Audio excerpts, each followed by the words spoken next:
जय श्री राधे। आज के वीडियो में हम संतोषी माता की कथा सुनते हैं। चलिए कथा को शुरू करते हैं। एक बुढ़िया थी और उसके 7 पुत्र थे। 7 पुत्रों में से 6 पुत्र कमाने वाले और 1 पुत्र निकम्मा था। बुढ़िया माई 6 की रसोई बनाती, उनको भोजन कराती और बाद में जो कुछ बचता वो 7वें पुत्र को दे देती। परंतु वह पुत्र बड़ा भोला था, मन में कुछ भी विचार न करता था। एक दिन वह अपनी पत्नी से बोला, देखो मेरी माता का मुझ पर कितना प्यार है। वह बोली, क्यों नहीं, सबका जूठा बचा हुआ जो तुमको खिलाती है। वह बोला, ऐसा कभी नहीं हो सकता, मैं जब तक अपनी आंखों से ना देख लूं मैं नहीं मानूंगा। उसकी पत्नी बोली, देख लोगे तब तो मानोगे। कुछ दिन बाद एक बड़ा त्योहार आया। घर में 7 प्रकार के भोजन और चूरमे के लड्डू बने। वह देखने के लिए सिर दर्द का बहाना कर पतला कपड़ा सर पर ओढ़कर रसोई में लेट गया और कपड़े में से सब कुछ देखता रहा। उसके 6 भाई भोजन करने आए। उसने देखा कि माँ ने उनके लिए सुंदर सुंदर आसन बिछाए हैं, 7 प्रकार की रसोई बनाई है। वह आग्रह करके उन्हें जिमाती है। वह देखता रहा। जब 6 भाई भोजन करके उठ गए तो जूठी थालियों में से लड्डुओं के टुकड़ों को उठाया और एक लड्डू बनाया। जूठन साफ कर माँ ने उसे पुकारा, उठ जा बेटा, 6 भाई भोजन कर गए, अब तू ही बाकी है, उठना, कब खाएगा। वह कहने लगा, माँ मुझे भोजन नहीं करना, मैं परदेश जा रहा हूँ। माता ने कहा, कल जाता हो तो आज ही चला जा। वह बोला, हाँ हाँ आज ही जा रहा हूँ। यह कहकर वह घर से निकल गया। चलते समय उसे पत्नी की याद आई। वह गौशाला में कंडे थाप रही थी। वह उससे जाकर बोला, हम जावें परदेस को, आवेंगे कुछ काल, तुम रहियो संतोष से, धर्म अपनो माल। वह बोली, जाओ पिया आनंद से, हमरो सोच हटाए, राम भरोसे हम रहें, ईश्वर तुम्हें सहाय।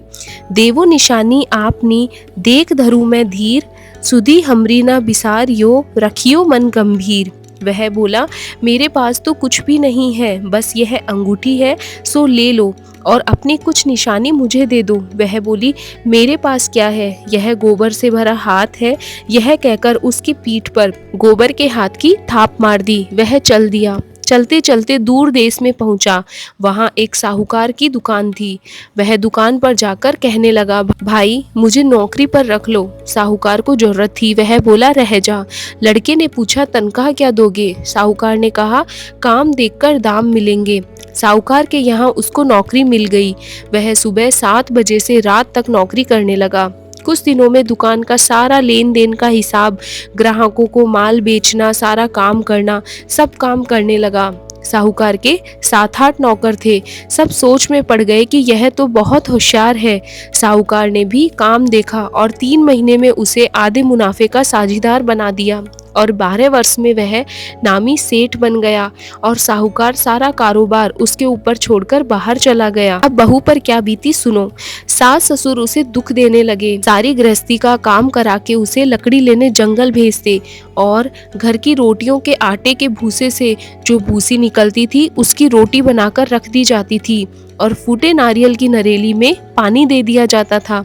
इस तरह दिन बीतते रहे। एक दिन वह लकड़ी लेने जा रही थी। रास्ते में उसे बहुत सी स्त्रियां संतोषी माता का व्रत करती हुई दिखाई दी। वह वहां खड़ी होकर कथा सुनकर बोली, बहनों तुम किस देवता का व्रत करती हो और इसके करने से क्या फल मिलता है? इस व्रत के करने की क्या विधि है? यदि तुम अपने इस व्रत का विधान मुझे समझाकर कहोगी तो मैं तुम्हारा बड़ा एहसान मानूंगी। तब उनमें से एक स्त्री बोली, सुनो, यह संतोषी माता का व्रत है। इसके करने से निर्धनता, दरिद्रता का नाश होता है, लक्ष्मी आती है, मन की चिंताएं दूर होती है, घर में सुख आने से मन को प्रसन्नता और शांति मिलती है।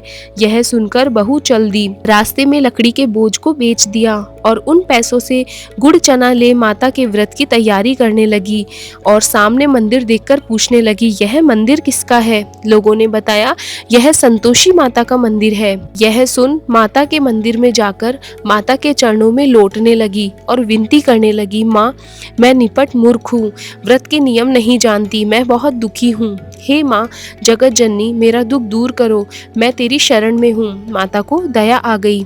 एक शुक्रवार बीता ही था कि दूसरे शुक्रवार को उसके पति का पत्र आया और तीसरे को उसका भेजा हुआ पैसा भी पहुंचा। यह देख जिठानियां मुंह सिकोड़ने लगी। इतने दिनों में इतना पैसा आया है, इसमें क्या बड़ी बात है। लड़के ताना देने लगे। काकी के पास अब पत्र आने लगे, रुपया आने लगा, अब तो काकी की खातिर बढ़ेगी, अब तो काकी बुलाने से भी नहीं बोलेगी। वह बेचारी सरलता से कहती, भैया पत्र आए, रुपया आए तो हम सबके लिए अच्छा है। ऐसा कहकर आंखों से आंसू भरकर संतोषी माता के मंदिर में मातेश्वरी के चरणों में गिरकर रोने लगी।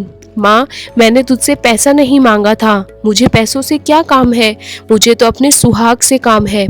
मैं तो अपने स्वामी के दर्शन और सेवा मांगती हूँ। तब माता ने प्रसन्न होकर कहा, जा बेटी, तेरा स्वामी आएगा। यह सुनकर खुशी से बावली होकर वह घर जाकर काम करने लगी। अब संतोषी माता ने विचार किया कि इस भोली पुत्री से मैंने कह तो दिया कि तेरा पति आएगा, पर आएगा कहाँ से। वह तो इसे स्वप्न में भी याद नहीं करता, उसे याद दिलाने के लिए मुझे ही जाना पड़ेगा। इस तरह संतोषी माता उसके पति के स्वप्न में प्रकट होकर कहने लगी, साहूकार के बेटे सोता है या जागता है। वह बोला, माता सोता भी नहीं हूँ, जागता भी नहीं हूँ, सोच में ही हूँ, कहो क्या आज्ञा है। माँ कहने लगी, तेरे घर बार कुछ है या नहीं। वह बोला, मेरा सब कुछ है, माँ बाप भाई बहन पत्नी, क्या कमी है। माँ बोली, भोले पुत्र, तेरी पत्नी घोर कष्ट उठा रही है, तेरे माँ बाप उसे दुख दे रहे हैं, वह तेरे लिए तरस रही है, तू उसकी सुधि ले। वह बोला, माता यह तो मुझे मालूम है, पर जाऊं कैसे, प्रदेश की बात है, लेन देन का कोई हिसाब नहीं, जाने का कोई रास्ता नजर नहीं आता, कैसे चला जाऊं। माँ कहने लगी, मेरी बात मानो, सवेरे नहा धोकर संतोषी माता का नाम लो, घी का दीपक जलाओ, दंडवत होकर दुकान पर बैठ जाना, तब देखते ही देखते तेरा लेन देन सब चुक जाएगा, माल बिक जाएगा, शाम होते होते धन का ढेर लग जाएगा।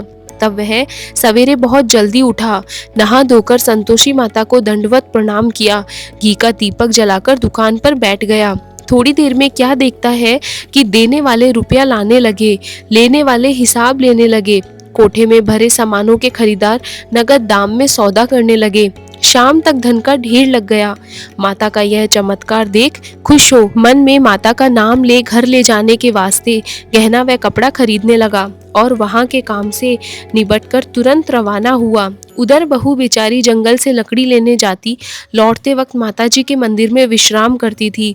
वह तो उसका रोज रुकने का स्थान हो गया था। दूर से धूल उड़ती देखकर वह माता से पूछती है, हे माता, यह धूल कैसी उड़ रही है। माँ कहती है, हे पुत्री, तेरा पति आ रहा है, अब तू ऐसा कर, लकड़ियों के 3 बोझ बना ले, एक नदी के किनारे रख, दूसरा मेरे मंदिर पर और तीसरा अपने सिर पर रख।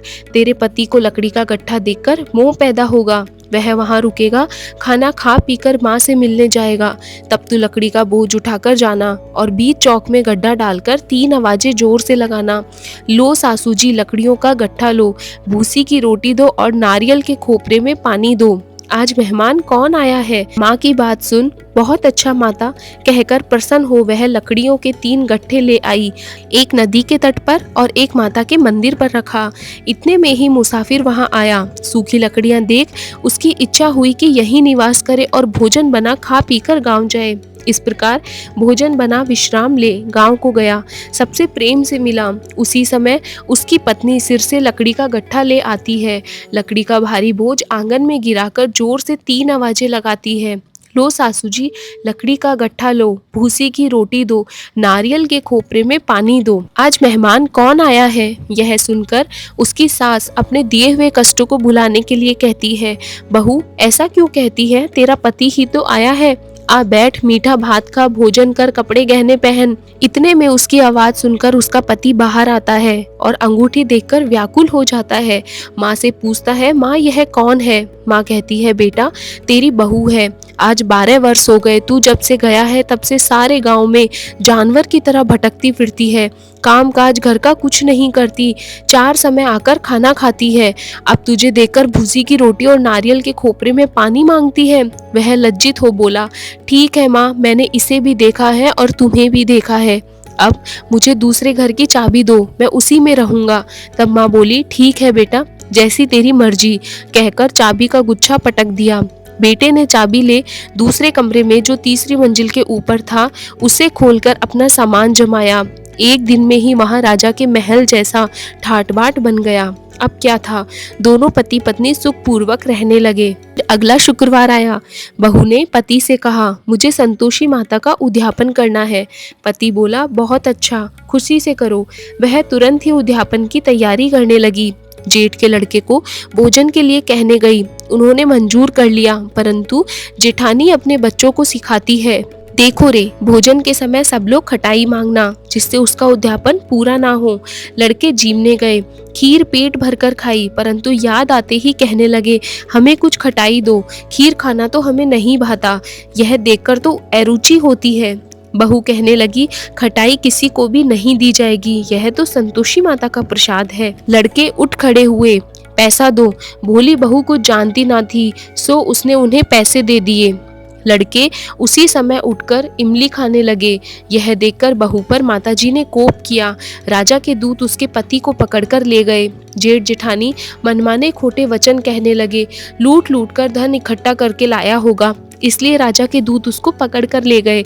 अब सब पता चल जाएगा जब जेल की हवा खाएगा। बहू से ये वचन सहन नहीं हुए। वह रोती रोती मंदिर में गई और बोली, हे माता, तुमने यह क्या किया? हंसकर अब क्यों रुलाने लगी? माता बोली, पुत्री, तूने उद्यापन करके मेरा व्रत भंग किया, इतनी जल्दी सब बातें भुला दी। वह कहने लगी, माता, भूली तो नहीं हूँ, ना ही कुछ अपराध किया है, मुझे तो लड़कों ने भूल में डाल दिया, मैंने भूल से उन्हें पैसे दे दिए, मुझे क्षमा करो माँ। माँ बोली, ऐसी भी कहीं भूल होती है? वह बोली, माँ मुझे माफ़ कर दो, मैं फिर तुम्हारा उद्यापन करूँगी। माँ बोली, अब भूल मत करना। वह बोली, अब भूल नहीं होगी। माँ अब बताओ वे कैसे आएंगे? माँ बोली, जा पुत्री, तेरा पति तुझे रास्ते में ही आता मिलेगा। वह घर की तरफ चल दी। रास्ते में उसका पति आता मिला। उसने पूछा, तुम कहाँ गए थे? तब वह कहने लगा, इतना धन जो कमाया है उसका टैक्स राजा ने मांगा था, वह भरने गया था। वह प्रसन्न होकर बोली, भला हुआ, अब घर चलो। कुछ दिन बाद फिर शुक्रवार आया।